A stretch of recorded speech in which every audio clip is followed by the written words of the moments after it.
Today on Rappler.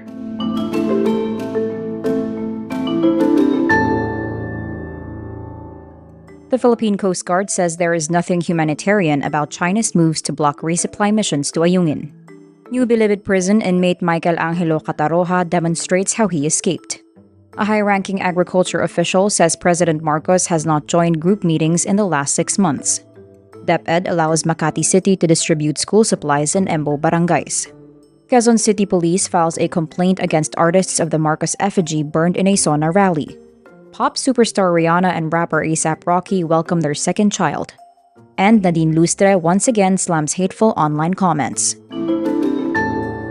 The Philippine Coast Guard blasts the Chinese Coast Guard for claiming it, quote, allowed a Philippine resupply mission to Ayungin Shoal due to, quote, humanitarian considerations. Commodore J. Tariela, spokesperson on the West Philippine Sea, says the Philippines' latest mission was, quote, not a walk in the park, as China's Coast Guard and maritime militia vessels harassed and blocked Philippine vessels within the country's own exclusive economic zone. Tariela adds China's actions, quote, defeat the argument that they are humanist. On August 22, 2 PCG ships escorted military boats bringing supplies to Philippine Marines stationed at the BRP Sierra Madre in Ayungin. Tariela says Chinese ships tried various ways for the resupply vessels to be separated from the PCG.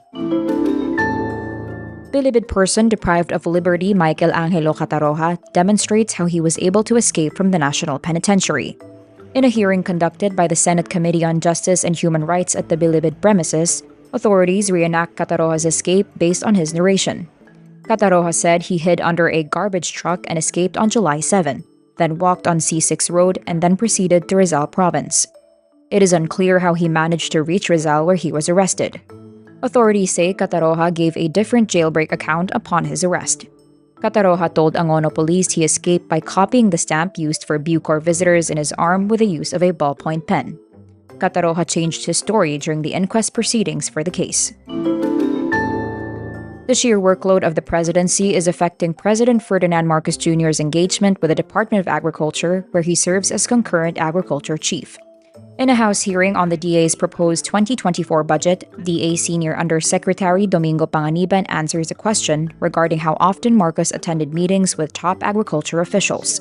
In the last 3 months, or let's say the last 6 months, you've had 2 meetings with all the USEC. How many of those 2 meetings was the president present? None.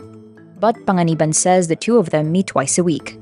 Panganiban adds Marcos relays his concerns through their bi-weekly meetings. Makati City begins to distribute school supplies to students in 14 public schools in the EMBO barangays following the approval of the Department of Education. On Tuesday, August 22, DepEd allowed Makati City's request to distribute school supplies in EMBO schools.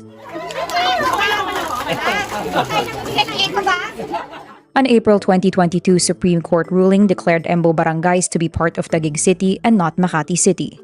On August 16, DepEd memorandum required both Taguig and Makati to secure approval from DepEd before conducting any activities in the 14 schools in EMBO.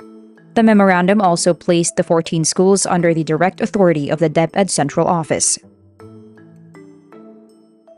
This memo supersedes an earlier notice that placed the 14 schools under the DepEd division of Taguig Pateros. The distribution of school supplies by Makati follows the delivery of school kits by Taguig to schools in EMBO. 2 police officers from Quezon City filed complaints against the artist behind the effigy of President Ferdinand Marcus Jr. that was set on fire during a State of the Nation address protest rally in July. The policemen claim Bagong Alyansang Makabayan resident artist Max Santiago and 3 John Does violated environmental laws, particularly Republic Act No. 9003 or the Ecological Solid Waste Management Act of 2000 and the Clean Air Act. The cops claim the burning of the Marcos doble cara or two-faced effigy was a, quote, deliberate disrespect to Marcos and the country. In a statement, Bayan Secretary General Raymond Palatino says authorities are misusing the law to criminalize the freedom of expression. Burning of effigies are regular fixtures in big rallies, especially during anti-SONA and Labor Day rallies. U.S. media reports pop superstar Rihanna and rapper A$AP Rocky are now the parents of 2. People reports a source close to the couple confirmed Rihanna has given birth to their second child. Additional details such as the name, birth date, and gender of the baby have not been disclosed. Rihanna first made her second pregnancy public in February when she flaunted her baby bump during her Super Bowl halftime performance. It was the singer's first time to perform on stage in 7 years. The couple are also parents to 15-month-old son Riza, whom Rihanna gave birth to in May 2022.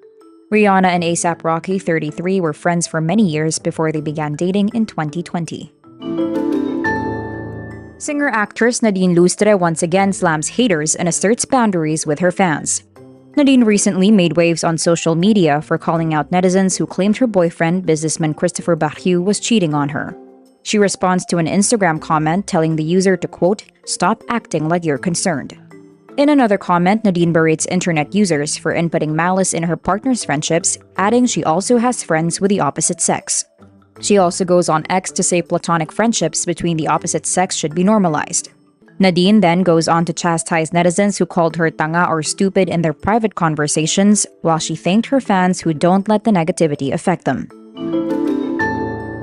And that's today's wrap. I'm Nina Liu. Thank you for watching. Click the link below for the full story. Follow us on Rappler's YouTube, Facebook, Twitter, Instagram, and TikTok.